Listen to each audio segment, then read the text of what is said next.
The agricultural industry is experiencing a profound transformation as cutting-edge technologies redefine how farms operate.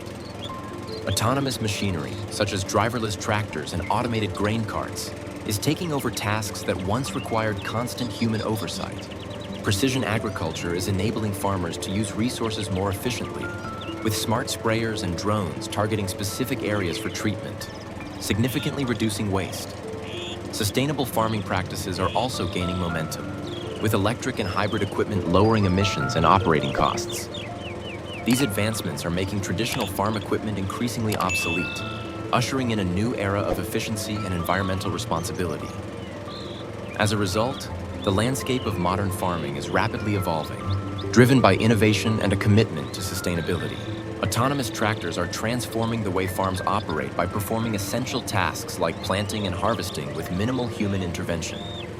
AI-powered smart sprayers, such as John Deere's See and Spray Ultimate, use artificial intelligence to precisely target weeds, significantly reducing herbicide usage and lowering costs.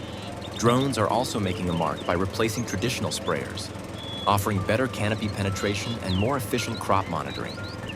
Electric tractors, like those introduced by Fendt, contribute to sustainability by cutting emissions and operating expenses. These innovations are not only boosting farming efficiency, but also promoting environmentally friendly practices. Major agricultural companies, including John Deere, CNH Industrial, and Agito Corp, are leading this technological shift, reflecting growing investor confidence and shaping the future of the industry. As these advancements become more widespread, traditional farm equipment is rapidly becoming obsolete, paving the way for a smarter and more sustainable agricultural landscape.